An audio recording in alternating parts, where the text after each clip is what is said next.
পার হেসেলে তোমাদের সকলকে স্বাগত। আমি আবার আজ চলে এসেছি নতুন একটি রেসিপি নিয়ে। আমার আজকের রেসিপি হচ্ছে ছড়া কচু বা গাঠি কচু, আবার কেউ কচুর মুখিও বলে। আজকে আমি এই ছড়া কচু চিংড়ি মাছ রসুন বাটা দিয়ে করব।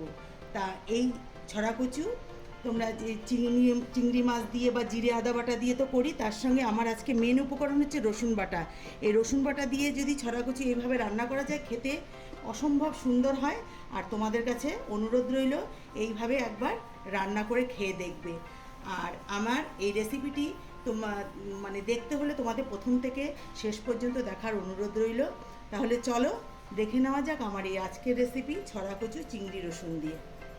বন্ধুরা, গ্যাস ধরিয়ে কড়াই বসিয়ে দিয়েছি, সর্ষের তেল দিয়েছি, তেল গরম হয়ে গেছে। প্রথমে আমি চিংড়ি মাছটা ভেজে তুলে নেব।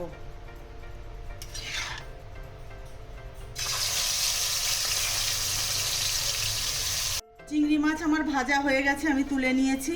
ওই তেলের মধ্যে আরেকটু তেল দিয়ে দিয়েছি। রান্নাটা কিন্তু আমি সর্ষের তেলেই করছি, আর সর্ষের তেলে রান্না করলে খুবই টেস্ট হয়। এবার আমি এর মধ্যে দিয়ে দেবো ফোড়ন। ফোড়নে দিচ্ছি দুটো শুকনো লঙ্কা, আর দেব জিরে, গোটা জিরে। এবার এটা একটু 2 সেকেন্ডের মতন একটু ভাজা করে নিয়ে আমি এর মধ্যে দিয়ে দেবো কেটে রাখা আলু। এখানে আমি দুটো আলু এইভাবে ডুমো ডুমো করে কেটে নিয়েছি। এবার আলুটা দিয়ে দেবো। আলু দিয়ে দিয়েছি। আলুটা এবার একটু লাল লাল করে ভেজে নিয়ে আমি এর মধ্যেই সমস্ত মশলা ছড়া কচু দিয়ে দেবো। তবে আলুটা একটু লাল লাল করে ভেজে নেবো। আলুটা দেখো হালকা ভাজা হয়ে গেছে। এখন আমি এর মধ্যে কেটে রাখা ছড়া কচুটা দিয়ে দেবো। ছড়া কচু আমি এইভাবে কেটে নিয়েছি দেখো। আমি কিন্তু ছড়া কচু সিদ্ধ করিনি। সিদ্ধ করে যদি রান্না করা হয় তাহলে কি হয়, তরকারিটা একদম ঘেটে যায়।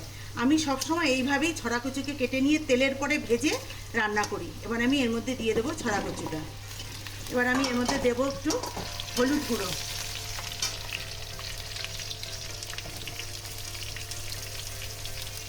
একটু হলুদ গুঁড়ো দিলাম। এবার দেব একটু লবণ। লবণটা আমি একবারেই দিয়ে দিচ্ছি। এবার আমি এর মধ্যে দিয়ে দেবো এই যে রসুনটা বেটে রেখেছিলাম, কাঁচা লঙ্কার রসুন, এটা আমি দিয়ে দিলাম। দিয়ে আমি একটু ভালো করে তেলে আমি ফ্রাই করে নেব। রসুনের সাথে ছড়া কচু আলু আমি কিছুটা ফ্রাই করে নিয়েছি। এবার আমি এর মধ্যে দিয়ে দেবো বেটে রাখা মশলাটা। এর মধ্যে দেখো জিরে, আদা আর একটু শুকনো লঙ্কা দিয়ে আমি এটা বেটে নিয়েছিলাম, সে মশলাটা আমি দিয়ে দিচ্ছি। আর দিয়ে দেবো এখানে কেটে রাখা টমেটো কুচি দিয়ে এবার আমি ভালো করে কষিয়ে নেব। আর এই রান্নাটা কিন্তু তোমরা, আমি যেভাবে রান্নাটা করছি ঠিক সেইভাবেই রান্নাটা করবে। যেভাবে আমি উপকরণগুলো এক এক করে মানে ব্যবহার করছি, তোমরা সেইভাবেই করবে। তাহলে দেখবে রান্নার স্বাদটা বুঝতে পারবে কতটা ভালো লাগে। এই কচুরমুখী এইভাবে রান্না করলে ভীষণই ভালো লাগে খেতে। এবার আমি মশলার সঙ্গে ভালো করে কষিয়ে নেব তেল ছেড়ে আসা পর্যন্ত। মশলার সাথে আমার কষানো হয়ে গেছে, তেল ছেড়ে দিয়েছে। আর দেখো কচুও আমার সিদ্ধ হয়ে গেছে, কিন্তু কচুরমুখী দেখো একদম সিদ্ধ হয়ে গেছে। এবার আমি এর মধ্যে দিয়ে দেবো জল। আর জলটাকে আমি আগে থেকে ফুটিয়ে রেখেছি। যে কোনো রান্নায় জল ফুটিয়ে দিলে রান্নার স্বাদ কিন্তু দ্বিগুণ হয়।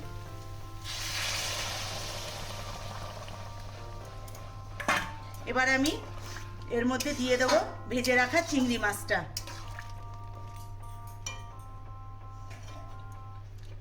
চিংড়ি মাছটা দিয়ে দিলাম। দিয়ে আমি এবার এটাকে ঢাকা চাপা দিয়ে রান্নাটা করব।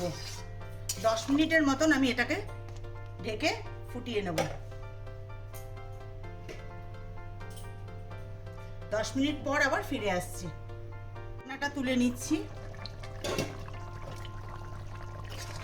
রান্না আমার হয়ে গেছে। এইটুকুনি গ্রেভি আমি রাখবো, কেননা এটা নামানোর পরে ঠান্ডা হলে পরে এটা কিন্তু অনেকটাই ঘন হয়ে যাবে। দেখো কচুগুলো, দেখো মুখিগুলো গোটা গোটা আছে, কিন্তু একদম গলে গেছে দেখো। এইভাবে আমি কিন্তু কখনো সিদ্ধ করে করি না, আমি এইভাবে তেলের পরে ভেজেই করি, এবং খেতেও ভীষণ ভালো হয়। আর সিদ্ধ করলে তরকারিটা যায় একদম ঘেটে। এবার আমি এর মধ্যে দিয়ে দেবো একটু চিনি, ব্যালেন্সটা তাহলে ঠিক থাকবে।